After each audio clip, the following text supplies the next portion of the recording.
के सभी कार्यकर्ता मित्रों, आज हम लोग एक संवाद करेंगे कार्यकर्ता की जवाबदारी क्या होनी चाहिए। इस दृष्टि से मैं कुछ आपसे कहूंगा और आपको प्रश्न पूछने की भरपूर छूट है। हमारे भारत में कोई भी सामाजिक कार्य करने के पहले 2-3 बातों का ध्यान रखना बहुत आवश्यक है और प्रत्येक कार्यकर्ता को वो बात समझने की आवश्यकता है कि भारत जिस देश में हम काम करते हैं, जिस देश के समाज में हमें कुछ करना है और हमारा कुछ उद्देश्य है कि हमारा समाज व्यसन मुक्त होना चाहिए, इस काम को करने वाले कार्यकर्ताओं के क्या क्या गुण होने चाहिए, उस दृष्टि से मैं 2-3 बातें कहता हूँ। सबसे बड़ा गुण जो किसी भी कार्यकर्ता में होना चाहिए वो बहुत धैर्यशील होना चाहिए, धीरज उसमें बहुत होना चाहिए, क्योंकि जो कार्य करने के लिए आप निकले हैं ये जल्दी होने वाला नहीं है। अगर महाराष्ट्र राज्य को व्यसन मुक्त बनाना हो तो ये 2-5 वर्ष में नहीं होने वाला, 20-25 वर्ष लगेगा। अब 20-25 वर्ष क्यों लगेगा? उसका कारण है कि भारत में कोई भी काम जल्दी नहीं होता, शीघ्र नहीं होता। यहाँ हर कार्य धीरे धीरे धीरे धीरे होता है। क्यों? कारण क्या है? आप कहोगे यहाँ के मानस, यहाँ के मनुष्य आलसी हैं, इसलिए धीरे धीरे करते हैं। आलस्य नहीं है, प्रकृति हमारी ऐसी। भारत की जो प्रकृति है ना, जो वातावरण है, पर्यावरण है, जो हमारा मौसम है, जलवायु है, वो ऐसी है कि धीरे कार्य करना ही हमारे लिए अच्छा है। क्यों? फिर कारण उसका, हमारे देश का वातावरण ऐसा है कि संपूर्ण 1 वर्ष कोई भी दिन सूर्य का प्रकाश रहता है। सूर्य का प्रकाश रहता है तो गर्मी रहती है। संपूर्ण 1 वर्ष कोई दिन आपने ऐसा देखा जब सूर्य प्रकाश ना हो? ये 1 वर्ष में कोई 1 या 2 दिन होता है, बाकी संपूर्ण वर्ष सूर्य का प्रकाश रहता है। सूर्य का प्रकाश हमको गर्मी देता है, तपन होती है उसमें, तो उसमें शरीर की बहुत सारी ऊर्जा खर्च होती है। सूर्य का प्रकाश जब हमारे शरीर पे पड़ता है ना, तो बाहर से वो गर्म करता है, अंदर से अपना शरीर भी गर्म करता है। दोनों का बहुत झगड़ा चलता है, अंदर की गर्मी, बाहर की गर्मी। और गर्मी का समय जब होता है तब तो और भी ज्यादा तकलीफ होती है। तो इसमें ऊर्जा बहुत खर्च होती है शरीर की। ठंडी के समय में जास्ती ऊर्जा खर्च नहीं होती, गर्मी में ऊर्जा जास्ती खर्च होती है, क्योंकि बाहर की जो गर्मी है अगर वो शरीर में प्रवेश कर गई तो हमारा जीवित रहना मुश्किल है। इसलिए शरीर के अंदर की जो व्यवस्था है, जिसको हम हमारे शरीर की प्रतिकारक शक्ति व्यवस्था कहते हैं, वो हमारे शरीर को अंदर से ठंडा रखने की कोशिश करने में बहुत ऊर्जा खर्च करती है। और ऊर्जा जास्ती खर्च होने से थकान जल्दी आती है। तो अगर हम कोई भी कार्य ज्यादा तेज करेंगे तो जल्दी थकेंगे, थक जाएंगे तो जीवन कम होता है, आयुष्य कम होता है। आपको मैं 2-3 उदाहरण से ये बात समझाता हूँ। आपको माहिती है भारत देश में पीटी उषा नाम की महिला है। क्या करती है वो? दौड़ती है। और कितना दौड़ती है? 100 मीटर, 200 मीटर, 400 मीटर। 400 मीटर माने 1 किलोमीटर से कम, उतना दौड़ती है, लेकिन बहुत तेज दौड़ती है। ये आपको माहिती है। 10 सेकंड में 100 मीटर दौड़ती है, 22 सेकंड में 200 मीटर दौड़ती है और लगभग 44 सेकंड में 400 मीटर दौड़ती है। लेकिन आपको माहिती है अभी वो रिटायर हो गई, संन्यास हो गया। उम्र कितनी है? मुश्किल से 35 वर्ष। 35 वर्ष की उम्र में संन्यास ले लिया। क्यों? शरीर थक गया। मात्र 35 वर्ष में शरीर थक गया। शरीर को तो 70 वर्ष चलना चाहिए, 80 वर्ष चलना चाहिए। हमारे भारत में जो सामान्य वय है वो 70-80 वर्ष है, तो पीटी उषा को 70-80 वर्ष चलना चाहिए। 35 वर्ष में संन्यास ले लिया, माने आधी उम्र में ही संन्यास ले लिया। क्यों? क्योंकि जीवन के पूर्वार्ध में बहुत ज्यादा तेज गति से जो दौड़ने का काम किया, शरीर की ऊर्जा उसमें चुक गई, मांसपेशियां शिथिल हो गई। अभी पीटी उषा क्या करती है? बच्चों को पढ़ाती है, अध्यापक हो गई है, केरल के एक स्कूल में पढ़ाती है। पहले खुद दौड़ती थी, गोल्ड मेडल लाती थी, सिल्वर मेडल लाती थी, लेकिन अभी तो रिटायर है, संन्यास्त है, अध्यापक है, बच्चों को पढ़ाती है, क्योंकि अभी वो दौड़ नहीं सकती। कारण क्या है? शरीर की क्षमता से ज्यादा कभी भी अगर आप काम करो तो शरीर थक जाता है, फिर उसके बाद नहीं चलता। और ये कहानी पीटी उषा की नहीं है, सभी की है। आपको माहिती है वो क्रिकेट पटु कपिल देव अभी क्रिकेट नहीं खेलता, रिटायर हो गया, कितनी वर्ष की उम्र में? 36 वर्ष की उम्र में रिटायर हुआ कपिल देव। क्यों? थक गया। इतना तेज बॉलिंग किया उसने, पूरा शरीर खलास हो। जवागल श्रीनाथ क्रिकेट पटु है, वो भी थक गया, 33 वर्ष की उम्र में संन्यास ले लिया। क्यों? बहुत तेज बॉलिंग किया, अब शरीर खलास हो गया। जितने भी क्रिकेट पटु, फुटबॉल पटु, हॉकी पटु, जिनको भागना बहुत पड़ता है, वो 35 वर्ष की उम्र में बेकार हो जाते हैं। शरीर काम नहीं करता। क्यों नहीं करता? क्योंकि उन्होंने इतना ज्यादा दौड़ा भागा कि शरीर की ऊर्जा जो रहनी चाहिए थी वो खलास हो गई। अब शरीर की ऊर्जा नहीं है, जीवन नहीं चल पाता। इसलिए क्यों? भारत का वातावरण ऐसा है, पर्यावरण ऐसा है, यहाँ तापमान इतना जास्ती है, गर्मी इतनी जास्ती है, 50 डिग्री सेंटीग्रेड हो जाता है। तो ऐसे पर्यावरण वातावरण में रहने वाले लोगों को सब काम धीरे धीरे धीरे धीरे करना चाहिए। हमारे भारत में अगर हम धीरे धीरे काम करेंगे तो जास्ती आयुष्य तक काम कर सकते हैं। तेजी से काम करेंगे तो हम भी थक जाएंगे। तो भारत के पर्यावरण और वातावरण को ध्यान में रखकर हमें काम करने की आवश्यकता है। अब जरा हमारे पर्यावरण वातावरण की 2-3 माहिती। एक तो सतत सूर्य है, सूर्य जलाता है, सबको तपाता है, और सूर्य की तपन से बचने के लिए शरीर का बहुत कुछ खर्च हो जाता है। जब घाम निकलता है ना, पसीना, तो ऊर्जा खर्च होती है अंदर की, इसलिए पसीना बाहर निकलता है। खाने में जैसे किसी भोजन को पकाते हैं ना, चूल्हे में रख के आग जलाते हैं, आग से तपता है तो उसमें भी घाम निकलता है भोजन में, जिसको हम वाष्प कहते हैं। ऐसे ही शरीर में होता है। शरीर में भी सतत तपन जलन चलता रहता है। अगर हम ज्यादा तेज काम करेंगे तो ज्यादा अंदर से शरीर में ऊर्जा खर्च होगी, और ज्यादा ऊर्जा खर्च होगी तो थोड़े दिन में थक जाएंगे। आपको तो संन्यास होना पड़ेगा, रिटायरमेंट लेना पड़ेगा। तो जास्ती दिवस अगर काम करना है तो हड़ू हड़ू धीरे धीरे, तेजी से काम कुछ भी नहीं करना, नहीं तो थक जाएंगे। भारत के बारे में बहुत लोग कहते हैं यहाँ के शेतकरी आलसी, काम धीरे करते। आलसी नहीं है, बहुत बुद्धिमंत है, अक्ल है उनको, इंटेलिजेंस है। क्योंकि भारत का वातावरण ऐसा नहीं है कि यहाँ तेजी से कुछ भी किया जाए। तेजी से करेंगे तो उनको भी 35 वर्ष में संन्यास होना पड़ेगा, रिटायर होना पड़ेगा, फिर खेती कौन करेगा। यूरोप के देश में, अमेरिका के देश में वातावरण बिल्कुल अलग है। वहाँ ठंडी बहुत जाती है, एक वर्ष में 9 महीने सतत ठंड होती है, सूर्य प्रकाश नहीं होता, तापमान 0 डिग्री और उससे नीचे होता है, 0 से भी नीचे। इस समय अमेरिका में तापमान 0 से नीचे 5 डिग्री है, -5 डिग्री इस समय, आज, कल, परसों, रोज। तो जहाँ तापमान बहुत कम होता है वहाँ सूर्य का प्रकाश नहीं होता, तो उनको तपन नहीं होती, तो उनकी ऊर्जा इतनी खर्च नहीं होती, वो तेजी से काम करें तो चलता है। इसलिए यूरोप के देशों में जो भी कुछ खोज हुई है ना, वो सभी तेज तेज तेज गति वाली है। जैसे फुटबॉल का खेल वो खेलते हैं क्योंकि उसमें तेजी है, हॉकी तेजी है, क्रिकेट तेजी है, लॉन टेनिस बहुत तेज खेल है, टेबल टेनिस बहुत तेजी है, बैडमिंटन बहुत तेजी है।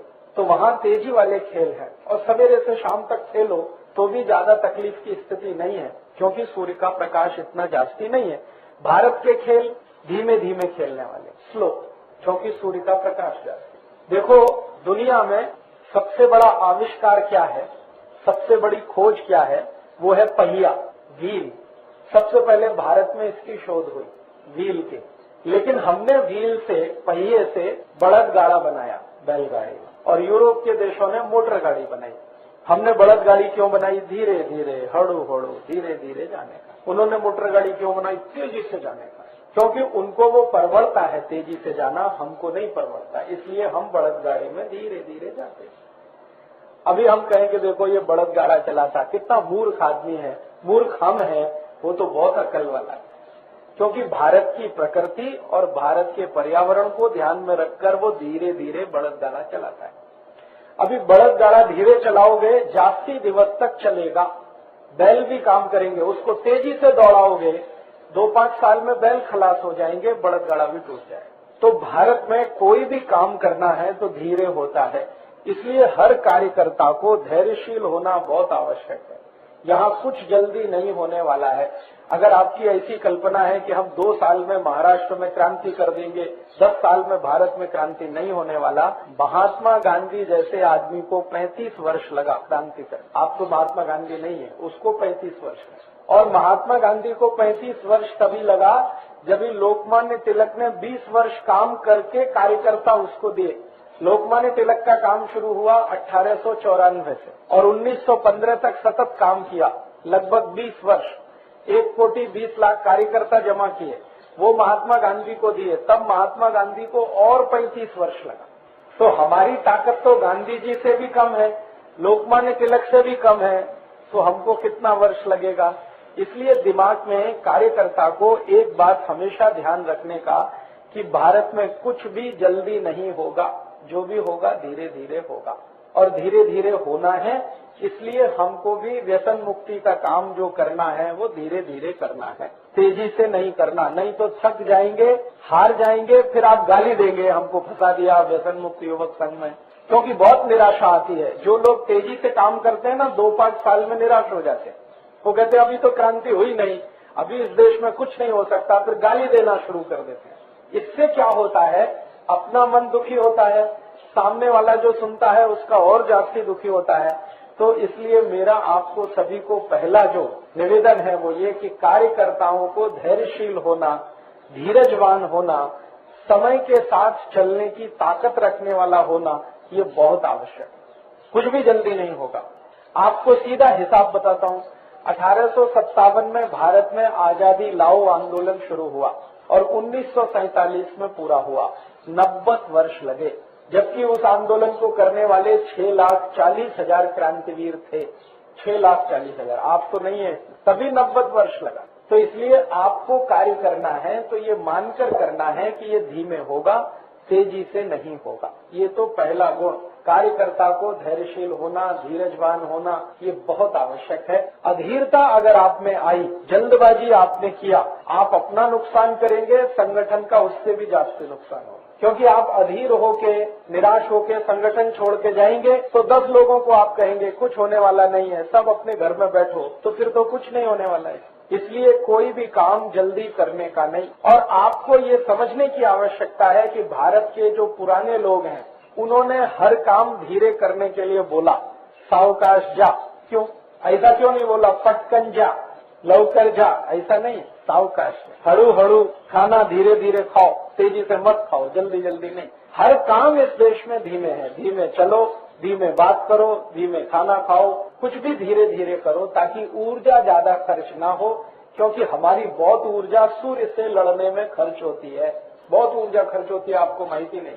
चिकित्सा विज्ञान का अगर आप अभ्यास करें तो आपको पता चलेगा एक दिवस में लगभग 1500 कैलोरी ऊर्जा तो सूर्य से लड़ने में खर्च हो जाती है और एक दिवस में 2300 कैलोरी की जरूरत पड़ती है। तो दुप्पट ऊर्जा की हमको जरूरत पड़ती है, एक सूर्य से लड़ने में, दूसरा अपना जीवन चलाए।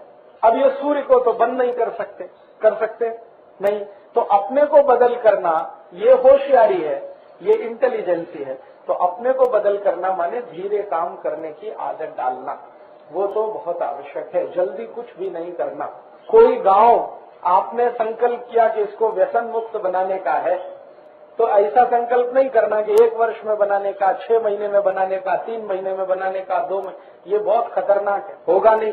आपने संकल्प ले लिया कि 1 वर्ष में व्यसन मुक्त बनाएंगे, नहीं होने वाला। क्योंकि जिनको व्यसन मुक्त बनाना वो धीमे धीमे करने वाले हैं। पहले आप बोलोगे, कहेंगे हाँ सोचेंगे, व्यसन नहीं करना, 1 बार सुनेंगे, 2 बार सुनेंगे, 10 बार सुनेंगे, 20 बार, फिर 50 बार सुनने के बाद कहेंगे हाँ 1 दिन के लिए व्यसन बंद करूंगा, हाँ 1 ही दिन के लिए बंद, फिर थोड़े दिन बाद 2 दिन के लिए करूंगा, फिर 3 दिन, फिर होते होते 1 बरस 2 बरस लगेगा, तभी संपूर्ण व्यसन मुक्त होगा। एक व्यक्ति को इतना समय लगेगा तो संपूर्ण गांव जल्दी नहीं होने वाला। इसलिए कभी भी कार्य जो करना है उसके लिए मन में पहले से तय करना कि इसको धीरे धीरे करना है, जल्दी नहीं करना। बात समझती है? क्योंकि प्रकृति हमारी ऐसी है, तेज कुछ भी करेंगे थक जाएंगे, मानसिक थकान होती है, फिर शारीरिक थकान होती है। शारीरिक थकान का तो कुछ इलाज भी हो जाता है, मानसिक थकान का नहीं होता। और मानसिक थकान होने के बाद बहुत निराशा आती है, और इतनी निराशा आती है, मैं आपको नाम लेके बताऊं, गोविंद राघव खैरनार, माहिती है? अभी कहाँ है मालूम है? मुंबई में है, घर में है, और सिर्फ सो के बैठते और बोलते हैं कि भारत खलास हो गया, अभी कुछ नहीं हो सकता, इस भारत कुछ नहीं हो सकता। हमारा एक दोस्त अभी उनका इंटरव्यू लेने गया था और मराठी न्यूज़पेपर सकाळ में और उसमें छपा भी है आपको सुनकर ताज्जुब होगा कि जो इंटरव्यू लेने वाला था वो खैरनार जी को दिलासा दे रहा था, धीरज बता रहा था, और खैरनार जी का हाल बिल्कुल मानसिक पागलपन का हो गया है। उनको एक बीमारी हो गई, उसका नाम है सीजोफ्रेनिया। अभी इसका इलाज नहीं है, और ये बीमारी हर उस व्यक्ति को होती है जो जल्दी जल्दी जल्दी जल्दी कुछ भी करना चाहता है। वो सोचते थे कि 2 साल में भारत में क्रांति कर दूंगा, 5 साल में क्रांति हो जाएगी, 10 साल में क्रांति हो जाएगी। अभी भारत में तो क्रांति हुई नहीं। गोविंद राघव खैरनार जी मानसिक रूप से पागल हो गए और पूरा दिवस घर में बंद रहते हैं, रात भर घर में बंद रहते हैं, बाहर जाना बंद, किसी को मिलना बंद, कहीं भी जाना बंद, ये स्थिति आई है। अभी गोविंद राघव खैरनार को ये हो सकता है तो आपको भी हो सकता है। इसलिए जल्दी नहीं करना कभी भी। निराशा आती है, और जब ज्यादा निराशा आती है तो बहुत नुकसान होता है। मैं तो कई बार लोगों को बोलता हूँ, समाज काम करना नहीं वो अच्छा है। निराशा आने से अच्छा है कि समाज काम करना नहीं, अपने घर में रहना, मजा करना, मजे करना, मौज करना। समाज काम करने के लिए निराश आदमी की आवश्यकता नहीं है। निराशा आने के लिए ये सबसे बड़ा खतरनाक कारण है, जल्दी जल्दी जल्दी जल्दी। इसलिए कभी भी कोई काम में जल्दी नहीं करना। कार्यकर्ता होने के लिए सबसे पहला गुण धीरजवान, धैर्यशील, सतत काम करना, धीरे धीरे, ज्यादा नहीं, ऐसा कार्यकर्ता होना। बात समझती है? अभी दूसरा गुण कि हम धीमे काम करेंगे तो दिन में हमारे पास 24 तास हैं, ठीक है, इसका नियोजन करना है। 24 तास का नियोजन कैसे करें? 24 तास का नियोजन में कम से कम 8 तास झोंक, हाँ, कम से कम 8 तास। अगर आप कुछ मेहनत का काम करते हैं, कुछ भी जिसमें शरीर की ऊर्जा खर्च होती है, खेती तो सबसे मेहनत का काम, तो अगर आप खेत में काम करते हैं, मजूरी करते हैं, कुछ भी करते हैं, 8 तास झोंक बहुत आवश्यक है। क्योंकि दिवस में जितनी ऊर्जा खर्च हुई है ये वापस 8 तास में ही मिलती है। मेरे जैसे लोग आदमी को 6 तास झोंक आवश्यक, क्योंकि मैं कुछ शरीर से काम नहीं करता, थोड़ा दिमाग से करता हूँ बस। आप सभी लोग शरीर से जास्ती काम करते, तो जो शारीरिक श्रम जास्ती करते हैं उनको 8 तास की नींद तो जरूरी है। ये तो नियम बना दो। 8 तास गया झोंक में, अभी कितना बचा? 16 तास। अभी 16 तास का फिर नियोजन करना। उसमें 2 तास तो जाएगा दैनिक नित्य कर्म में। आपको स्नान करने का है, कपड़े धोने का है, दांत साफ करने का है, व्यायाम करने का है, प्राणायाम करने का है, योग करने का है। ये सब व्यक्तिगत कार्य के लिए 2 तास निश्चित रोज। अभी कितना? 14 तास। अभी 14 तास में आपको लगभग 6 से 7 या 8 तास आपका कोई काम करना है। आप कहीं नौकरी करते हैं, कोई फैक्ट्री में काम करते हैं, कोई सर्विस करते हैं, तो 8 तास कम से कम जाने वाला है आपका। या खेत में भी काम करते हैं तो 8 तास जाने वाला है, तो वो उसमें गया। अभी कितना बचा? 6 तास। अभी 6 तास में से 2-3 तास रोज घर के बहुत सारे काम रहते हैं। अभी घर के छोटे छोटे काम हैं, जैसे गेहूं का आटा नहीं है, उसको पिसा के लाना, सब्जी नहीं है, भाजी खरीद के लाना, तेल खत्म हो गया, उसको लेके आना, मसाला नहीं है घर में, वो लेके आना, घर का कुछ दीवार टूटा है तो उसको ठीक करना। ये 2-3 तास तो जाने वाला है उसमें, वो तो नियमित रूप से जाने वाला है। या आप पिता हैं, माने बाप बन गए हैं, तो कोई छोटा बेटा है या बेटी है, उसके साथ 2-3 तास आपका जाने ही वाला है, और वो बहुत आवश्यक है। क्यों आवश्यक है ये बाद में बताऊंगा। तो आपको समाज कार्य करने के लिए जास्ती से जास्ती 2 तास मिलेगा रोज, उतना ही करना, इससे जास्ती नहीं। दिवस में 2 तास समाज के लिए। मैं तो बोलता हूँ 1 ही तास कर। 1 तास देश के लिए, 23 तास अपने लिए। देश के लिए, समाज के लिए रोज का 1 तास न्यूनतम, जास्ती से जास्ती 2 तास। माने दिवस में जितना भी समय है उसमें व्यसन मुक्ति का कार्य 2 तास से जास्ती कभी करना नहीं, कितना भी जरूरी कार्य। अभी रोज का 2 तास तो जोड़ना शुरू करो। महीने का 60 तास, साल का लगभग 700 तास, 720, तो 720 तास के दिवस बना लो। 24 तास का एक दिवस होता है, तो लगभग साल में 30 दिन आपको व्यसन मुक्ति का कार्य करना है या समाज कार्य करना। 30 दिन, साल में 30 दिन, साल में 365 दिवस में 30 दिन आपको ये कार्य करना है, इससे जास्ती करना नहीं। अब वो 30 दिन में शिविर कितना होता है ये देखो।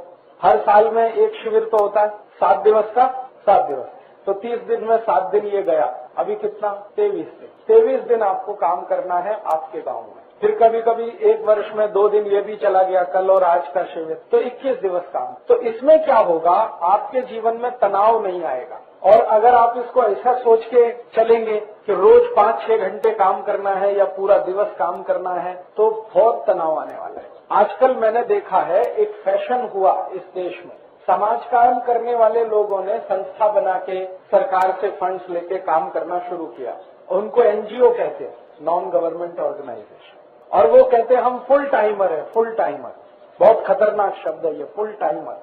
वो कहते हैं हम संपूर्ण दिवस यही करते हैं समाज काम। मैंने कहा तुम सबसे निकम्मे लोग हो, क्योंकि तुम कुछ नहीं करते, अपना तो कुछ करते नहीं, समाज का भी नहीं करते। तो भारत में जितने भी सरकार के फंड से चलने वाली संस्थाएं ना, कुछ नहीं करती, बातें करते हैं बस, और कुछ करते हैं। पोस्टर बना दिया, पैम्पलेट छपा दिया, वास्तव में भूमि पर जमीन पर कुछ काम नहीं होता। क्योंकि जो ये बोलता है ना कि मैं फुल टाइमर हूँ, वो कुछ नहीं करता, अपना समय खराब करता है, समाज का भी। तो कभी भी फुल टाइमर होने का नहीं है, पार्ट टाइमर होने का। थोड़ा समय ये करना, थोड़ा समय घर का करना, थोड़ा समय खेती का करना, थोड़ा समय व्यापार का करना, अपने घर में बेटा बेटी है उसके लिए कुछ करना। बस दिवस में 2 तास जास्ती से जास्ती, कम से कम 1 तास, जास्ती से जास्ती 2 तास, इतना ही रोज काम करना है। तो समय का नियोजन ऐसा करना, अर्थात कार्यकर्ता में पहला गुण होना चाहिए धैर्यशील होना, दूसरा गुण होना चाहिए समय का नियोजन करना, अच्छा नियोजन करना। जास्ती समय इसमें लगाएंगे तो तकलीफ आने वाली है, मैं आपको फिर बताता हूं। आप जो है घर में बहुत सारे काम करते हैं, ठीक है, पूजा करते हैं, ध्यान करते हैं, ईश्वर की वंदना करते हैं, लेकिन वो भी कितना, आधा तास, 1 तास, 1.5 तास, 2 तास, ऐसा थोड़ी 6 तास बैठ के। ईश्वर भी नहीं कहता कि 6 तास मेरी पूजा करो, वो कहता काम करो, कर्म करो, सिर्फ मेरा ध्यान करो, और वो ध्यान काम करते करते भी करो। जरूरी नहीं है कि मंदिर में आके बैठो फिर मूर्ति के सामने बैठ के ध्यान करो, ऐसा आवश्यक नहीं है। भगवान कृष्ण ने भगवत गीता में कहा कि अपना कार्य करते करते अगर मेरा ध्यान किया उतना पर्याप्त। तो भगवान भी नहीं कहता कि जास्ती समय आप उसकी पूजा करो, तो दूसरा काम क्यों करना जास्ती समय। इसलिए समय का नियोजन, जास्ती से जास्ती कितना समय देने का है, कम से कम कितना समय देने का है, ये नियोजन हर कार्यकर्ता को करने की आवश्यकता है। और मैंने आपसे बता दिया, ये मेरा 15 साल का अनुभव से बताता हूँ, 1 तास कम से कम, 2 तास जास्ती से जास्ती, इससे ज्यादा कभी कुछ करना नहीं। तो क्या होगा, सतत ये कार्य आप 25 वर्ष, 30 वर्ष, 50 वर्ष कर सकते हैं। और जो रोज आपने 6-7 तास ये करना शुरू किया, तो आप 2-4 वर्ष से जास्ती काम नहीं कर सकते, निराश होकर एक दिन घर बैठ जाएंगे, और फिर आपकी स्थिति गोविंद राघव खैरनार जैसी हो जाएगी। तो तात्या को परेशान करेंगे, सचिन शिंदे को परेशान करेंगे। तुम बोलते थे क्रांति होने वाली है, अभी तो हुई नहीं, 6 वर्ष तो हो गया। उनको माहिती नहीं है कि 6 वर्ष में क्रांति होती नहीं, भारत में 100 वर्ष लगता है क्रांति होने। इसलिए पहला गुण हमारे अंदर होना धैर्यशील, धीरजवान। दूसरा तो समय का नियोजन। तीसरा जो गुण होना किसी भी कार्यकर्ता में, कैसा होना कार्यकर्ता, तीसरा गुण कार्यकर्ता का सबसे आवश्यक ये है कि जो विषय में वो कार्य करता है उसका संपूर्ण अभ्यास उसको होना। अगर आप व्यसन मुक्ति का काम करते हैं तो इस विषय का संपूर्ण अभ्यास आपको होना बहुत आवश्यक है। अगर अभ्यास नहीं है तो सामने वाला आपकी बात से प्रभावित नहीं होगा और कभी भी व्यसन नहीं छोड़ेगा। अभ्यास होना बहुत आवश्यक है। तो आपने व्यसन मुक्ति का काम शुरू किया तो व्यसन मुक्ति का अभ्यास करना, और इसके अभ्यास के लिए थोड़ा स्वाध्याय करना। स्वाध्याय बहुत आवश्यक है हर कार्यकर्ता को। बिना स्वाध्याय वाला कार्यकर्ता किसी काम का नहीं है, आधा अधूरा है। हर कार्यकर्ता को स्वाध्याय होना ही चाहिए। एक स्वाध्याय तो हम करते हैं अपने आत्मा के कल्याण के लिए, ज्ञानेश्वरी का पारायण करते हैं, भगवत गीता पढ़ते हैं, वेदों का अभ्यास करते हैं, उपनिषद पढ़ते हैं, वो स्वतः स्वांत सुखाय, आत्मा का कल्याण। और दूसरा अभ्यास विषय का, व्यसन मुक्ति एक विषय है तो इसका सखोड़ अभ्यास। और मान लो हम अगर सेंद्रिय खेती करें तो उसका सखोड़ अभ्यास, स्वदेशी की बात करें तो सखोड़ अभ्यास, कुछ भी विषय में काम कर रहे हैं तो उसका अभ्यास होना बहुत आवश्यक। तो आप जो व्यसन मुक्ति का काम करते हैं इसमें आपको अभ्यास करना बहुत आवश्यक। अब इसके अभ्यास के लिए आपको थोड़ा प्रयास करना चाहिए कि व्यसन से संबंधित जो भी साहित्य कहीं मिले वो पढ़ना। कहीं कोई वाचनालय है, पुस्तकालय है, वहां पर उपलब्ध है तो उसे भी पढ़ना। और इस समय भारत देश में जो व्रतपत्र निकलते हैं और माहिती पत्रिकाएं निकलती हैं, मासिक पत्रिकाएं हैं, द्विमासिक पत्रिकाएं हैं, त्रैमासिक पत्रिकाएं हैं, कोई तो पत्रिकाएं पाक्षिक भी हैं, 15 दिन में एक बार निकलती हैं, साप्ताहिक है, एक सप्ताह में एक बार। तो इन पत्रिकाओं से भी बहुत अभ्यास होता है और व्रत पत्र से भी बहुत अभ्यास होता है। तो व्रत पत्र से, पत्रिकाओं से, पुस्तकों से, ये सभी अभ्यास करने के लिए जहां भी मौका मिले तो होना, माने कार्यकर्ता को अभ्यासु होना बहुत आवश्यक है। आप जब भी किसी से बात करते हैं तो मैं आपको एक सरल माहिती देता हूँ। अगर किसी को 1 तास बात करने की है ना तो 20 तास का अभ्यास लगता है, तभी 1 तास बात करें, कम से कम। आधा तास बात करना है तो 10 तास का अभ्यास लगता है, तभी जाकर आप उतनी बात कर सकते। बिना अभ्यास के आप बात नहीं कर सकते, और बात नहीं कर सकते तो कोई आपसे प्रभावित नहीं होगा। प्रभावित नहीं होगा तो आपका काम नहीं होने वाला, रुक जाएगा। इसलिए अभ्यासु होना बहुत आवश्यक है। इसके लिए आप समय का नियोजन करो। दिवस में 1 तास अभ्यास जरूर करो, 2 तास करो तो और भी अच्छा है, लेकिन सतत अभ्यास, नियमित अभ्यास बहुत आवश्यक है। कोई भी कार्य अच्छे से संपन्न हो उसके लिए अभ्यास आवश्यक है। अभ्यास में मैं ऐसा मानता हूं कि ये जो व्यसन मुक्ति का विषय है ना, इसमें बहुत सारी बातें शामिल हैं। जैसे हम शरीर को व्यसन मुक्त करें, ऐसे ही हमारी खेती को व्यसन मुक्त करें, क्योंकि यूरिया, डीएपी, सुपर फॉस्फेट ये भी व्यसन है जो माटी को लगा दिया आपने। तो शरीर को व्यसन मुक्त करना माने दारू छोड़ना, बीड़ी, गुटखा, सिगरेट, तंबाकू, चाय, कॉफी आदि आदि, ये सब व्यसन है। ऐसे ही यूरिया, डीएपी, सुपर फॉस्फेट भी व्यसन है। तो भूमि का व्यसन दूर करें तो सेंद्रिय खेती, शरीर का व्यसन दूर करें तो ये दोनों तरह के व्यसन दूर करें तो बहुत अच्छा। और व्यसन की जो परिभाषा है ना, बहुत व्यापक है। सभी कुरीतियों को व्यसन माना जाता है, सभी गलत काम व्यसन में आते हैं, सब गलत काम। सिर्फ दारू पीना ही व्यसन नहीं है, जुगाड़ खेलना भी व्यसन है, झूठ बोलना भी व्यसन है, वेश्यावृत्ति करना भी व्यसन है। कुछ भी गलत काम जो आप कर रहे हैं जिसको समाज की सहमति नहीं है, वो सब व्यसन है। तो व्यसन मुक्त अगर करना है तो सभी कुरीतियों को, सभी गलत कामों को खत्म करने की स्थिति बनानी पड़े। तो उस दृष्टि से जब आप अभ्यास करेंगे तो संपूर्ण समाज की हर बुराई आपको दूर करनी है, ऐसी स्थिति आएगी आपके सामने। लेकिन उसकी शुरुआत आप सबसे आसानी से कर सकते हैं कि किसी व्यक्ति को दारू छुड़ा दिया, ये 1 कदम, बीड़ी सिगरेट छोड़ा 2 कदम, कॉफी चाय छोड़ा 3रा कदम, गुटखा आदि छोड़ा 4था कदम, धीरे धीरे उसने जुगाड़ खेलना बंद किया 5वां कदम, पाप करना बंद किया 6ठा कदम, व्यभिचार करना बंद किया 7वां कदम। एक एक करके आगे बढ़ेगा। जब वो ऐसा व्यक्ति हो जाएगा जो कुछ भी गलत काम नहीं करता, तभी वो व्यसन मुक्त होगा। क्योंकि हर गलत काम को व्यसन कहा गया है। व्यसन जो है ना, संस्कृत शब्द है, संस्कृत से मराठी में आया है और संस्कृत से हिंदी में भी आया है। व्यसन की परिभाषा है हर गलत काम व्यसन होता है। और कृष्ण अर्जुन को भी यही समझा रहे हैं कि तुम निर्व्यसनी बनो, युद्ध जीतना है कौरवों के खिलाफ, तो निर्व्यसनी बनो। तो अर्जुन पूछ रहा है कृष्ण से कि निर्व्यसनी बनूं तो क्या क्या करूं? तो कहते हैं व्यभिचार मत करो, पर स्त्री गमन मत करो, कोई ऐसी वस्तु का सेवन मत करो जो शरीर को प्रमाद में लाती हो। शराब है, बीड़ी है, सिगरेट है, चाय है, कॉफी है, जो प्रमादी बनाती हो। शाकाहारी भोजन करो, मांसाहारी भोजन मत करो, क्योंकि वो भी प्रमाद में लाता है। ऐसी 18 बातें भगवान कृष्ण खुद अर्जुन को बोलते हैं कि इतना करो, फिर व्यसन मुक्त बनो, निर्व्यसनी बनो, तब युद्ध करो। समझ में आया? तो व्यसन मुक्त होना तो बहुत बड़ा काम है। सिर्फ इतना नहीं कि दारू छोड़ दिया व्यसन मुक्त हो गए, इतना नहीं है। बीड़ी सिगरेट छोड़ दिया व्यसन मुक्त नहीं। झूठ बोलना बंद किया क्या? पाप करना बंद किया क्या? जुगाड़ खेलना बंद किया क्या? खेत में यूरिया डीएपी डालना बंद किया क्या? टीवी सिनेमा देखना बंद किया क्या? इतना सब किया तो व्यसन मुक्त आप बनेंगे, फिर दूसरा बनेगा। तो पहले अपने को देखो, क्या क्या अभी तक छोड़ा है आपने। आप सब व्यसन मुक्त के कार्यकर्ता हैं, आप तो ढूंढो ना क्या क्या किया आपने, कितने काम कर पाए अभी तक। दारू छोड़ी है सबने, बीड़ी सिगरेट छोड़ी है, गुटखा मावा छोड़ा है, ठीक है, और क्या छोड़ा? चाय कॉफी छोड़ी है, पक्का? हाँ। और झूठ बोलना छोड़ा है? नहीं।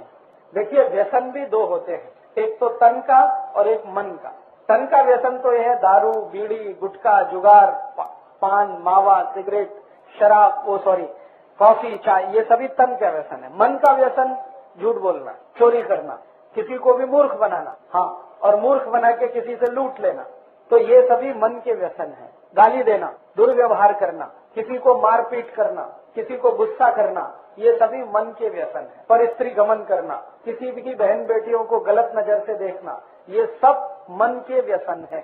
तो तन का व्यसन तो दूर होता है बहुत आसानी से, 1 बरस लगेगा, 2 बरस लगेगा। मन का व्यसन दूर होने में समय लगता है। तो व्यसन मुक्त हम हुए हैं अभी तन से, हाँ मन से नहीं हुए हैं। मन से कब होंगे? जब आप झूठ बिल्कुल नहीं बोलेंगे किसी भी बात में, चाहे वो बड़ी हो या छोटी हो, असत्य का सहारा नहीं लेंगे, जो भी कहेंगे सत्य कहेंगे। जैसे मान लीजिए आपने शिविर में संकल्प किया कि हम गांव-गांव जाएंगे, 50 लोगों को माहिती देंगे व्यसन मुक्ति की, और माहिती 25 को दिया, तो फिर झूठ बोल के ये नहीं कहना कि हमने 50 को दिया, 25 को दिया तो 25 को दिया। और ये भी हो सकता है किसी को माहिती नहीं दिया, घर में बैठ के सो गया या टीवी देखा या सिनेमा, तो भी बोलना कि मैंने किसी को माहिती नहीं दिया, अभी आगे दूंगा। उसमें ये झूठ बोलने की जरूरत नहीं है, मैं 100 घर में गया, मैं 500 घर में गया, तो मैं हिसाब जोड़ूंगा ये 500 घर में गया तो अभी तक ये गांव बदलता क्यों नहीं। कभी कभी मैं किसी को पूछता हूँ कितने घर में गए, तो वो बोलते 1000 घर में, तब तो क्रांति हो जानी चाहिए, नहीं होती तो इसका माने तुम गए नहीं, लेकिन झूठ बोल दिया। वो झूठ बोलना फिर धीरे धीरे आदत बन जाता है, आदत बनता है ना, तो हर समय फिर झूठ बोलने का दिल करता है और उससे आप फंसते चले जाते हैं। तो ये मन का व्यसन भी दूर होना बहुत आवश्यक है। तन का व्यसन तो बहुत आसान है, 2-4 साल में हम दूर कर पाते हैं। मन का व्यसन दूर करने में समय लगता है, लेकिन धीरे धीरे प्रयास रहना चाहिए। तो आज के शिविर में एक संकल्प लेके जाइए कि हम तन से तो व्यसन मुक्त हैं, मन से व्यसन मुक्त बने, तो छोटे छोटे कुछ काम अपने जीवन में सतत करें, झूठ नहीं बोले किसी भी स्तर पर। अपने घर में आई बाबा के साथ झूठ नहीं बोले, पत्नी के साथ नहीं, बहन के साथ नहीं, तो उनके ऊपर भी असर होगा, वो भी आपके साथ झूठ नहीं बोलेंगे। बच्चों से झूठ नहीं बोलें। ज्यादातर घरों में ऐसा बहुत मैंने देखा है। मैं किसी के घर में गया और कोई व्यक्ति मुझसे मिलना नहीं चाहता, उसका बेटा आके बोलेगा बाबा घर में नहीं, तो मैं पूछ रहा कभी आएंगे, तो कहता बाबा से पूछ के बताता हूँ अभी। और अंदर गया बाबा को पूछने के, वो पूछ के कभी आएंगे, मैं समझ गया बाबा घर में है, लेकिन बच्चे को बोल दिया कि जाके बोलो बाबा घर में नहीं। तो अब वो खुद तो झूठ बोलता है, बच्चे को भी सिखा दिया उसने। बच्चा देख रहा है कि बाबा घर में है और दूसरे को कह रहे हैं कि नहीं है, बोल दो, तो धीरे धीरे वो इतना बड़ा झूठ बोलेगा किसी दिन कि आपकी हालत खराब कर देगा। इसलिए जो लोगों के घर में बच्चे हैं उनको तो कान पकड़ लेना कि गलती से भी झूठ नहीं बोलना, क्योंकि बच्चे सब सच्चे होते हैं, वो आपके झूठ को सबसे जल्दी पकड़ते हैं। और आप अगर उनके सामने शर्मिंदा हो गए तो जीवन पर्यंत वो आपकी इज्जत नहीं करेंगे, सम्मान नहीं देंगे आप, और उनका सम्मान अगर नहीं मिला तो समाज के सम्मान से कोई अंतर नहीं पड़ता। इसलिए मैं मानता हूं कि कार्यकर्ता जिसको होना है अच्छा, उसको झूठ तो कभी भी नहीं बोलना, किसी भी परिस्थिति, खराब से खराब परिस्थिति है तो नहीं। हाँ, एक परिस्थिति है जिसमें हमारे शास्त्रों ने आज्ञा दी है झूठ बोलने की। वो परिस्थिति ये है कि आपके झूठ से समाज को कोई बहुत बड़ा लाभ होने वाला हो तो जरूर बोलना। तो ऐसा झूठ जरूर बोलना जिससे पूरे समाज को कोई लाभ होता हो, देश को लाभ होता हो, हमारी संस्कृति को लाभ होता हो, सभ्यता को लाभ होता हो। एक और उदाहरण देता हूँ। इंदापुर में मान लो कोई नौटंकी होने वाली है, तमाशा होने वाला है। आप जानते हैं कि वो तमाशा देख के तो मन में विकृति ही आती है, सदगति तो होती नहीं कुछ। और यहाँ कोई कार्यकर्ता युवान आपको पूछता है माहिती है इंदापुर में तमाशा होने वाला है, कहना नहीं होने वाला, वो कैंसिल हो गया।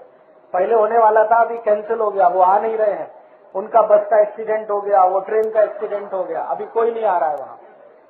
ऐसा झूठ बोलने का शास्त्र में अनुमति है। जिस झूठ को बोलने से समाज का भला होता हो, देश का भला होता हो, उसको बोलने की अनुमति है।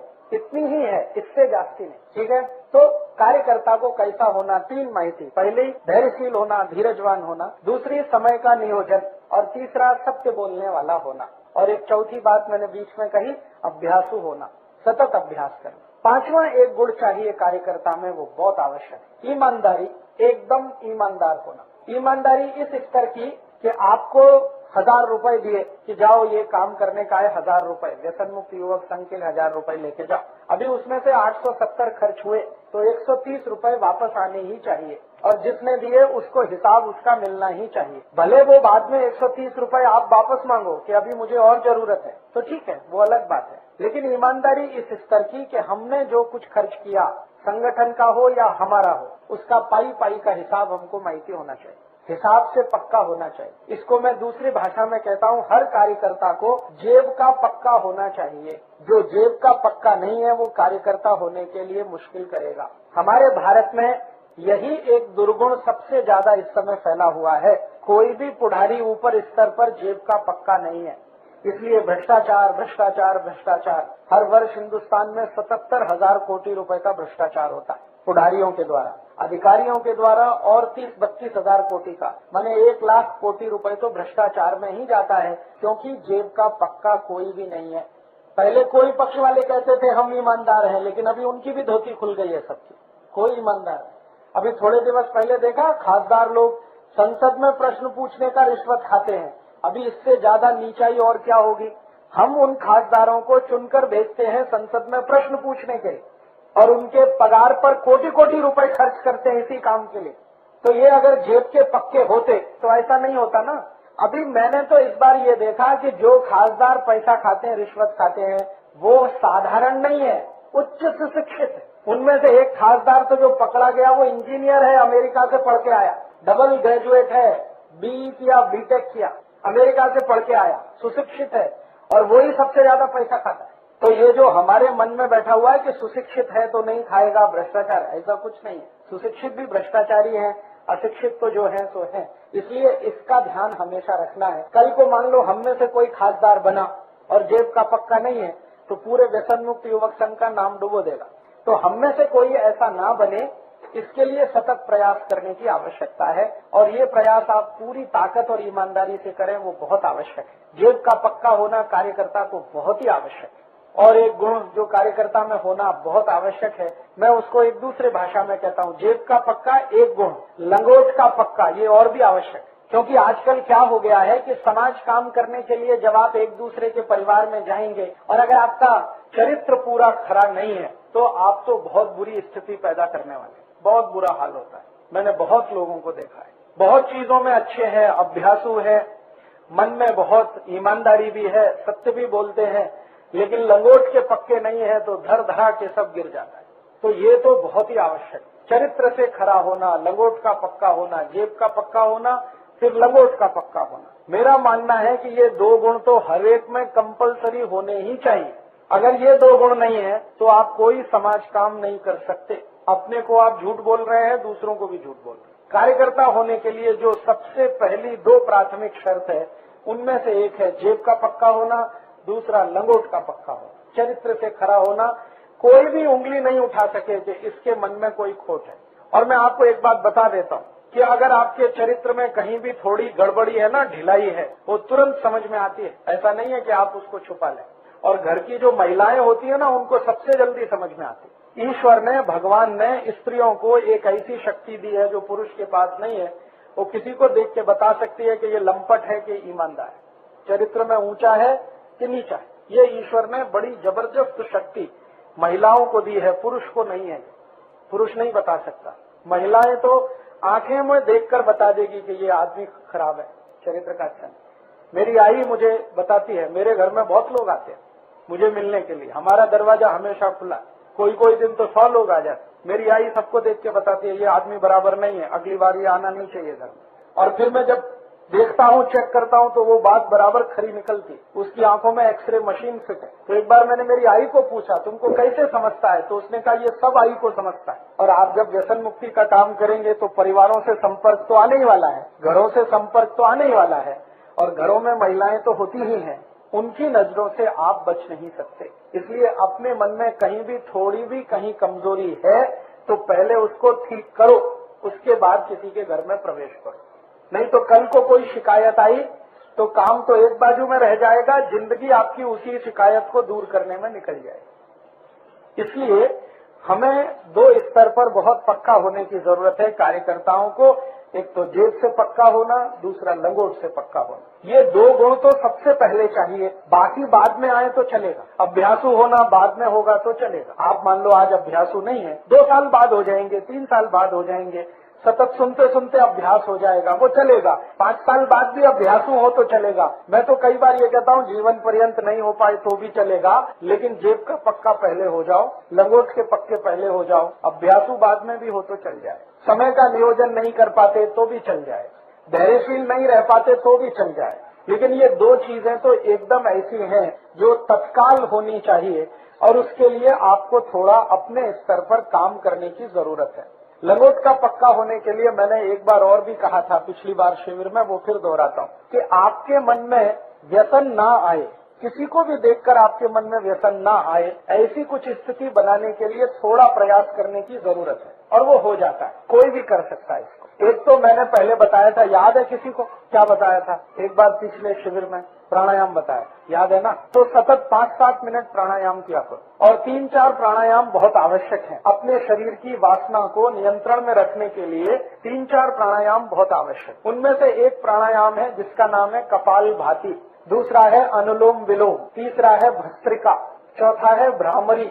ये 4 प्राणायाम अगर रोज किए तो बहुत अच्छा है। कपालभाति माने तेजी से सांस बाहर निकालना, और जब निकालेंगे तो जाएगी भी, वो तो स्वाभाविक। अनुलोम विलोम माने एक तरफ की नाक बंद करके पूरी सांस निकालना, फिर भरना, दूसरे से निकालना, फिर भरना थी, ये तो अनुलोम। भ्रामरी तो ये बंद करके जैसे भोरा घूम ऐसे करता है वो। तो कपालभाति, अनुलोम विलोम, भ्रामरी और भस्त्रिका, सिर्फ सांस को फेंकना, वो अपने से अंदर जाए, वो बस। ये 4 प्राणायाम तो जरूर करना, भले 5 मिनट कर। इससे मन, बुद्धि, शरीर तीनों पवित्र रहते। मन में वासना नहीं आएगी तो लंगोट से पक्के रहेंगे, ठीक है। और 1-2 काम कर सकते हैं।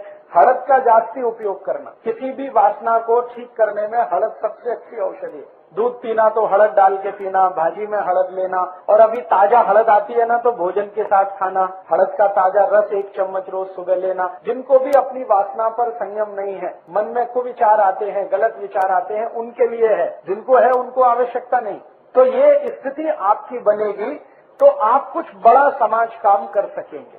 और मैं ऐसा बोलता हूं कि भले आप कुछ समाज काम नहीं कर सकें, लेकिन समाज के लिए आदर्श जरूर बन जाएंगे कि देखो वो एक कार्यकर्ता है। ऐसा कार्यकर्ता होना, भले क्रांति हो या ना हो, लेकिन आप आदर्श बन जाएंगे अपने समाज, और आपके ऐसे आदर्श दूसरे भी बन जाएंगे। तो हमें कार्यकर्ता होने के लिए कुछ प्राथमिक जो शर्तें हैं वो इस तरह की हैं, जो करें तो बहुत अच्छा है। एक और शर्त है, बहुत अच्छा कार्यकर्ता अगर होना है तो सतत कोशिश ये करना कि आप जो विषय लेके काम करते हैं, इस विषय से इतर कोई भी मदद की जरूरत समाज को लगती है तो उसके लिए खड़े रहना हमेशा। अभी व्यसन मुक्ति का काम करते हैं वो तो ठीक है, लेकिन कभी पूर आया और आप बोलोगे ये तो मेरा काम नहीं है, पूर आया वो तो कोई और का काम है, तो नहीं चलने वाला। पूर आया तो व्यसन मुक्ति का सब काम छोड़कर पूर की मदद के लिए लोगों के साथ खड़े होना, या कहीं आग लग गई गांव में तो सभी काम छोड़कर उसके लिए प्रयास करना, या तो कुछ महामारी फैल गई, कल्पना करो, तो उस महामारी के लिए लोगों की मदद करना, औषध उपलब्ध कराना, उनको डॉक्टर के पास लेके जाना, डॉक्टर को वहां लेके आना, जो भी मदद लगती है वो करना। या गांव में मान लो कोई पीक है और उस पर जबरदस्त जंतु आया, कीट आ गया, अभी क्या करें, तो गांव वालों की मदद करना कि भाई इसको ऐसे करो, ऐसे करो, ऐसे करो।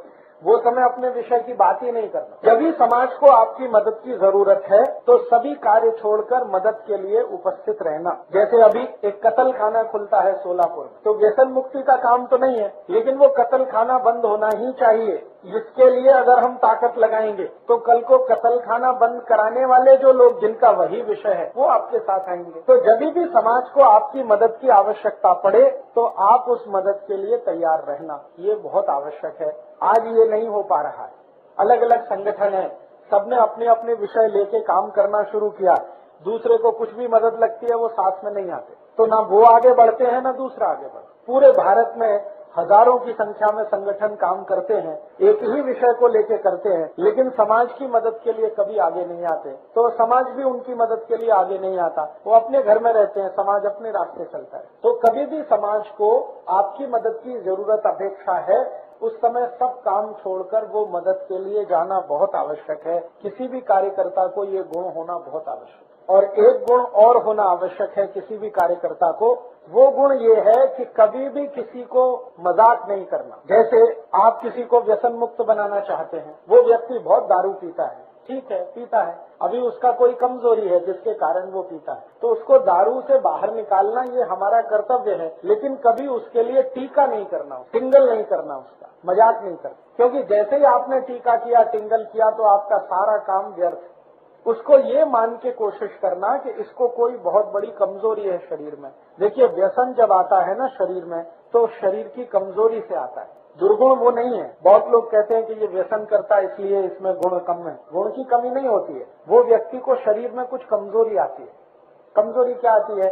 सभी व्यक्ति के शरीर में कुछ रसायन होते हैं, कुछ धातुएं होती हैं, उनमें से कोई 1-2 रसायन कम हो गए, कोई 1-2 धातुएं कम हो गई, तो व्यक्ति दारू पीना शुरू कर देगा, बीड़ी पीना, सिगरेट पीना, मावा खाना शुरू कर देगा। वो सामान्य रूप से मैंने जो शोध किया है वो ये कि सभी दारू पीने वाले लोगों के शरीर में एक केमिकल, एक रसायन की बहुत कमी आ जाती है। वो रसायन का नाम है सल्फर। हिंदी और मराठी में कहते हैं गंधक, अंग्रेजी में कहते हैं सल्फर। हमारे शरीर में 16 तरह की धातुएं और रसायन हैं। कैल्शियम है, पोटेशियम है, मैग्नीशियम है, सोडियम है, सल्फर है, आयरन है, सिलिकॉन है, कोबाल्ट है। ऐसी 16 धातुएं और रसायन होते हैं। इनमें से कोई एक धातु या एक रसायन कम हुआ और दूसरा जास्ती हुआ तो व्यसन की स्थिति बनती है। लोग जब व्यसन शुरू करते हैं ना, तो हर बार ऐसा नहीं होता कि मजे में करते हैं, मौज में करते हैं, ऐसा हमेशा नहीं होता। अगर 19 वर्ष की उम्र के पहले कोई व्यक्ति व्यसन शुरू करता है तो मान सकते हैं कि वो मजे के लिए कर रहा है। उसके बाद की उम्र का कोई व्यक्ति अगर व्यसन शुरू करता है तो जानने की कोशिश करो, कोई एक रसायन शरीर में बहुत कम होगा और जब तक उस रसायन की पूर्ति नहीं होगी तब तक वो व्यसन मुक्त भी नहीं हो। उसमें होगा क्या, शुरू में आपने उसको समझाया, 1-2 दिवस समझ गया, फिर कोई दिन चुपके से जाके पी के आएगा, आपको बताएगा भी नहीं। और फिर आपको पता चला, आप बोलोगे यार तुमने फिर पी लिया, तो उसने कहा क्या करूं, मन नहीं मानता, शरीर नहीं मानता। वो मन मानता इसलिए नहीं है कि वो दारू के मदद से उसको वो रसायन की तात्कालिक पूर्ति होती है, शरीर उसकी मांग करता है। शरीर कहता है इसको पियो, इससे तुम्हारी ये कमी पूरी होती, लेकिन वो होती तात्कालिक है, परमानेंट नहीं है। तो ऐसे व्यक्ति को कोई औषध अगर दे दी जाए जो उसके रसायन की पूर्ति कर दे तो जीवन पर्यंत वो व्यसन मुक्त हो सकता है। अब वो क्या रसायन है वो जानना थोड़ा चिकित्सा विज्ञान का काम है। मैं इस पर थोड़ा शोध करता हूँ। चाय कॉफी जो लोग पी रहे हैं उनके शरीर में आर्सेनिक नाम के रसायन की बहुत कमी आती है, इसलिए वो बार बार चाय कॉफी। शराब पीने वालों को सल्फर, गंधक की बहुत कमी आती है शरीर में, इसलिए बार बार शराब पीते हैं। बीड़ी पीने वाले, सिगरेट पीने वाले और हुक्का पीने वाले, इनको शरीर में फास्फोरस की बहुत कमी आती है, इसलिए वो बहुत बार उसको पीते हैं। ऐसे 16 रसायन हैं, जिसकी भी कमी आएगी उसकी पूर्ति करने के लिए शरीर उसको प्रेरित करेगा, फिर जाकर वो पिएगा। तो ऐसी परिस्थिति है। तो आप अगर इसको समझ सकते हैं तो ये ध्यान रखिए कि कोई व्यक्ति अगर व्यसन कर रहा है तो उसके शरीर की कोई बड़ी भारी कमजोरी है या उसके शरीर में कोई बहुत बड़ी कमी है जिसके चलते वो ऐसा कर रहा है। कमी दूर हो जाए तो वो नहीं करेगा। तो इसलिए मैंने आपसे कहा कि कभी भी आप किसी भी व्यक्ति की जो इस तरह के व्यसन में फंसा हुआ है, टीका नहीं करना, मजाक नहीं करना, हंसी खिल्ली नहीं करना उसकी, क्योंकि वो उसकी कोई बड़ी कमजोरी है। वो जानबूझ के कई बार ऐसा नहीं करता है, कोई बड़ी कमजोरी के तहत करता है। तो भारत में 23 लाख संत हैं, 23 लाख इस देश में संत हैं। 23 लाख से भी जाती है, 23,80,000 और कुछ 100 में भी होंगे। ये सरकार के आंकड़े हैं। इतने साधु संत हैं, महात्मा हैं और 107 कोटि का भारत है। अगर ये कर लेते तो भारत में इतना भ्रष्टाचार, इतना अनाचार, इतनी व्यसन क्यों होती? तो साधु संत दूसरे को नहीं सुधारते, वो अपनी सेवा कराते। उनको अहंकार इस बात का है कि वो समाज को सुधारना कर रहे हैं, वो कोई समाज को सुधारना नहीं करते। ये बात मैंने बहुत बड़े बड़े संतों को कही है उनके मुंह पर कि आप तो अपनी सेवा करा रहे हैं, आपको अहंकार है कि आप समाज के लिए कर रहे हैं। समाज आपके लिए कर रहा है, आप समाज के लिए कुछ नहीं करते। तो आप में से किसी को साधु होने का नहीं है, ध्यान रखना है। संत भी होने का नहीं है, संत और साधु कहलाने की भी जरूरत नहीं। हम सामाजिक कार्यकर्ता हैं और हमारा स्थान बहुत ऊंचा है, क्योंकि हम समाज में रहते हुए कोशिश कर रहे हैं समाज को मदद करने की, अपना भी कल्याण कर रहे हैं दूसरे का। और ये जो साधु संत होते हैं वो हिमालय में चले जाते हैं, वो अपनी तपस्या करके अपना कल्याण करते हैं, देश का नहीं। तो इसलिए मैंने आपको कहा कि अगर आपने घर बनाया है, परिवार बनाया है, पत्नी है, बच्चे हैं, तो कभी भी ध्यान में ये नहीं लाना कि छोड़ के जाने का। कोई कुछ नहीं कर पाता।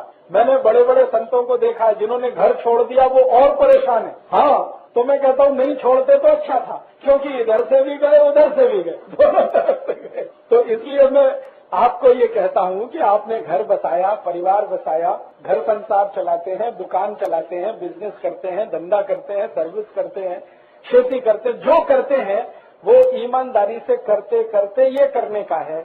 उसको छोड़ छाड़ कर कुछ जास्ती करेंगे ये कभी नहीं करेंगे। ये आपका जो अध्यक्ष है ना, ये बहुत बार मुझे कहते हैं राजीव भाई नौकरी छोड़ने का है। मैं कहता हूँ बिल्कुल नहीं छोड़ने का। पूछो इनको कितनी बार बोला है कि मैं नौकरी छोड़ता हूँ, अभी अगले साल संपूर्ण काम करता हूँ। मैं बार बार एक ही बात कहता हूँ कि नहीं छोड़ने का, क्योंकि मैं जानता हूं जिन्होंने सब छोड़कर काम किया बहुत परेशान हो। इसलिए समाज के बीच में रह के हमें करना है, परिवार के बीच रह के करना है। और अगर आप परिवार समाज में रह के करते हैं तो बहुत तारीफ की बात है।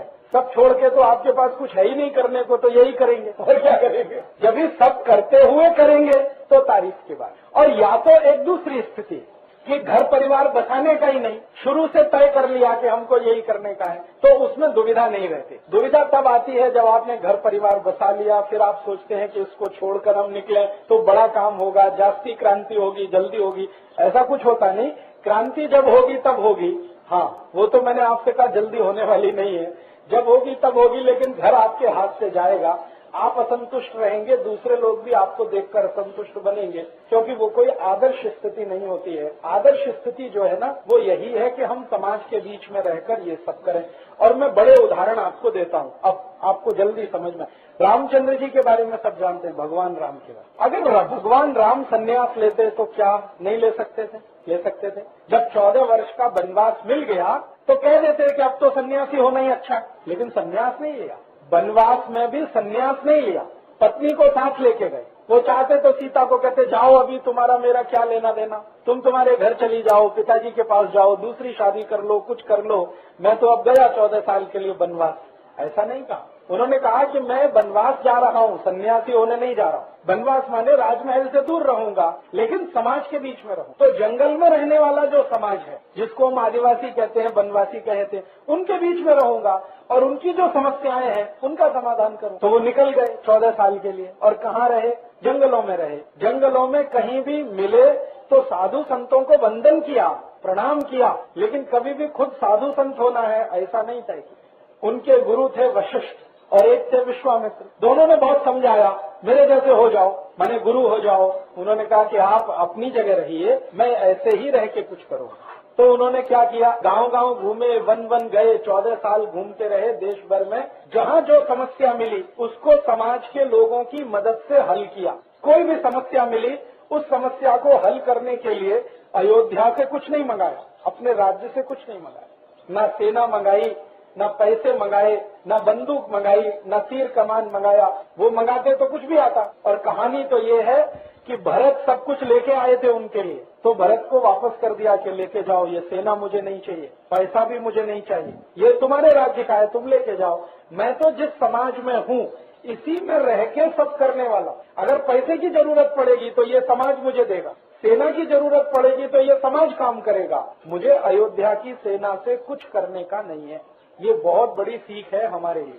मतलब जहां हम हैं उसी समाज की मदद से हमें करना है।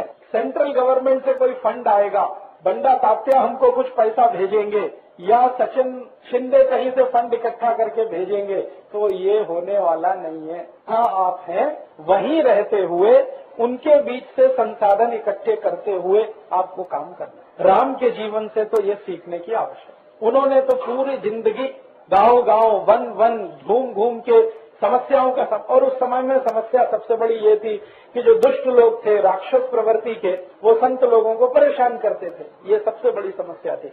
राम ने सबको मारा और मरवाया, लेकिन किसी को भी मारने के लिए अयोध्या से सेना नहीं बुलाई, अयोध्या से धनुष तीर नहीं मंगाए, हथियार नहीं मंगाए, अस्त्र शस्त्र नहीं मंगाए। जो भी किया उन्होंने वो उन लोगों के बीच में रह के किया। ये तो बड़ी बात है। समाज के बीच में रहकर समाज का काम करो तो उसमें से रास्ते निकलते हैं और उद्देश्य पूर्ति होती है। समाज छोड़कर अगर निकल गए तो कोई समाज काम आप नहीं कर सकते। आप अपना काम जरूर करवाएंगे समाज से। मैंने कहा आप अपनी सेवा कराएंगे, समाज की सेवा आप नहीं कर पाएंगे। तो ये तो बहुत आवश्यक गुण है। मैंने आपसे कहा कि घर बनाया, परिवार बनाया, माने आप समाज में आए। अब समाज के साथ रह के ही आपको करना है, उसी में ठीक से नियोजन करना है। भगवान राम चाहते तो सीता को छोड़ के चले जाते और कहते मुझे यही करना है, अब छोड़ो।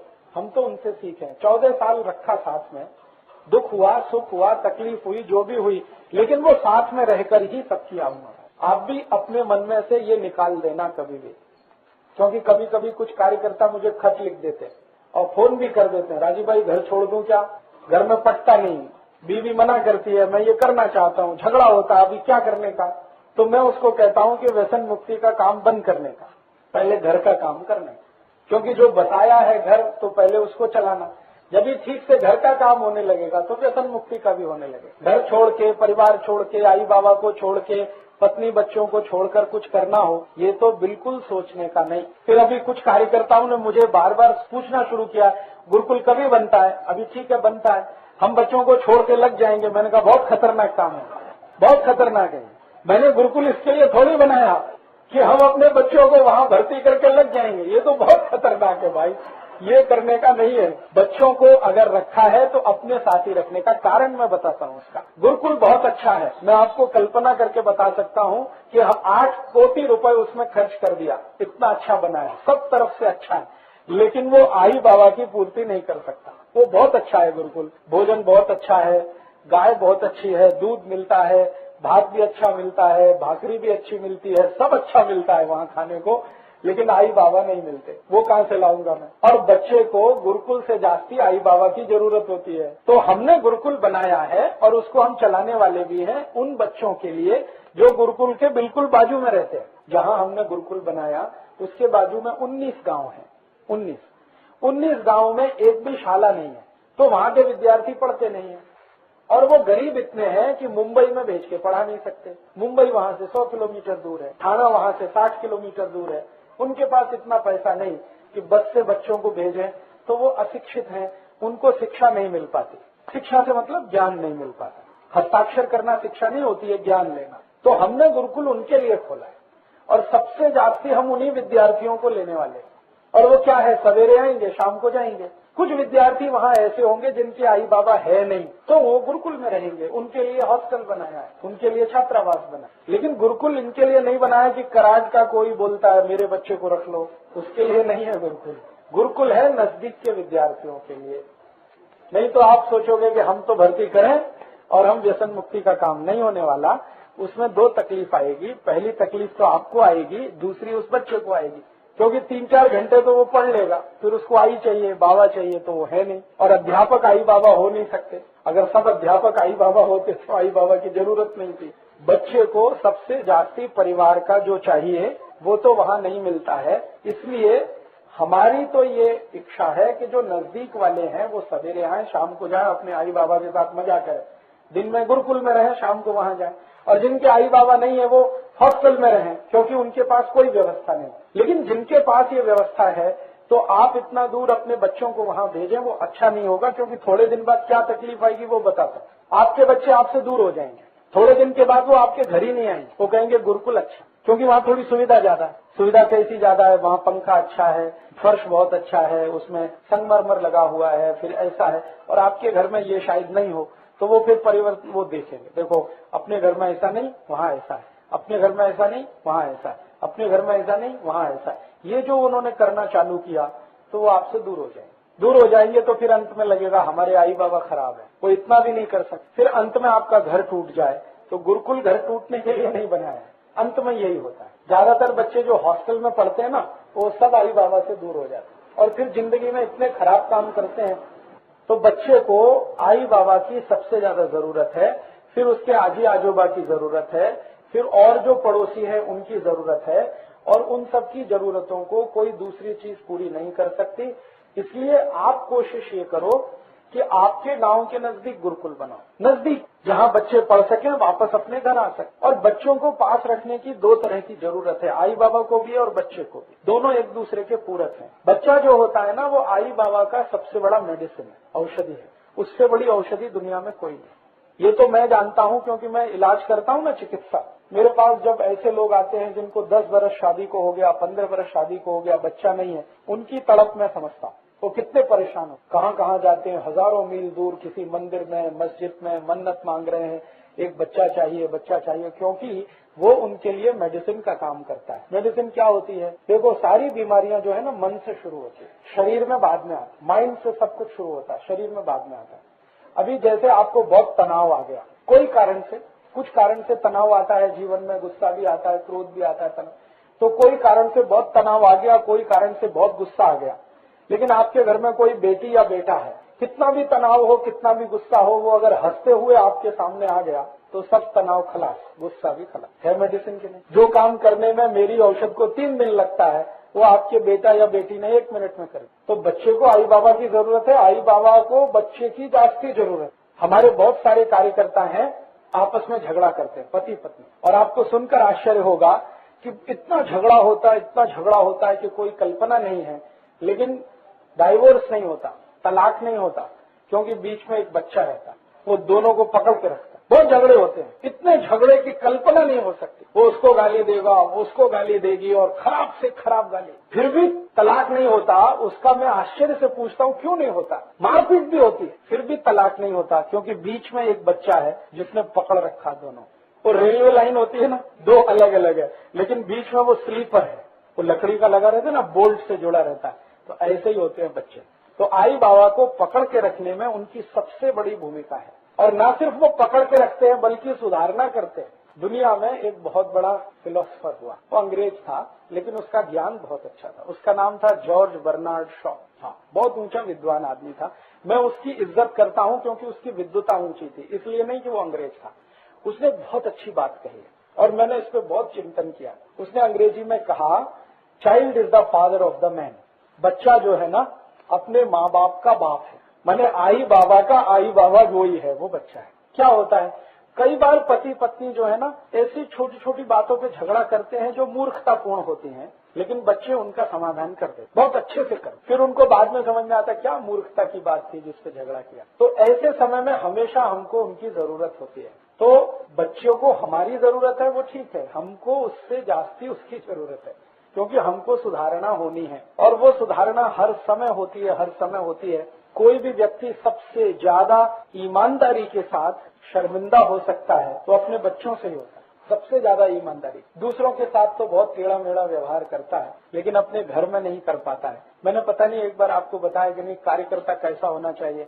वो सांप देखा है, सांप ऐसे ऐसे घूम के चलता, सड़क में जाएगा, रास्ते में जाएगा, इतना टेढ़ा मेढ़ा जाए, कितना टेढ़ा चलता, कभी कभी तो इतना टेढ़ा कि 8 का अंक बनाता है अंग्रेजी, इतना टेढ़ा।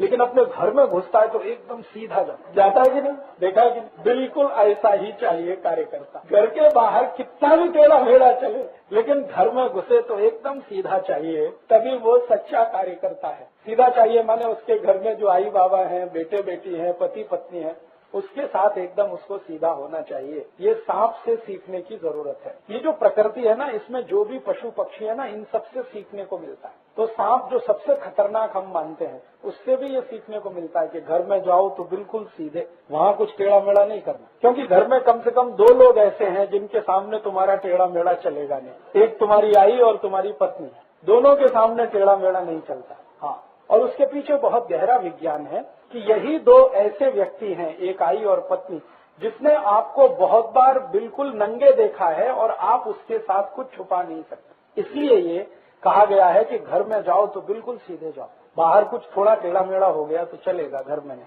तो घर को संभालते हुए, संभालते हुए, आगे बढ़ाते हुए, बेटे बेटियों को पालन करते हुए, सब काम करते हुए ये करने का है। मन में ऐसा कोई आप बात लाएं कि भाई ये इससे छूटक मिल जाए, घर छूट जाए या बेटे बेटी छूट जाए, तो फिर वो तकलीफ आएगी। और मैं आपको पूरी विनम्रता से लेकिन बताता हूँ दृढ़ता से कि आप कुछ नहीं कर पाएंगे। मैंने ऐसे बहुत लोग देखे हैं, बहुत लोग, 1-2 की बात नहीं करता, हजारों की बात करता, बहुत बहुत तेजस्वी, बहुत तपस्वी, बहुत धैर्यशील, क्षमाशील, बहुत अभ्यासु, लेकिन यहाँ एक फ्रंट पे कमजोर, जीवन पर्यंत कुछ नहीं कर पाए और अंत में उनको शून्य ही हाथ में लगा। तो ये शून्य आपके हाथ में आए भविष्य में, ऐसा होना नहीं। तो इसके लिए सब काम करते हुए नियोजन के साथ समयबद्ध होकर आपको ये करने का है। तो ये कार्यकर्ता होने की कुछ विशेषताएं हैं जो मैंने आपसे बताई।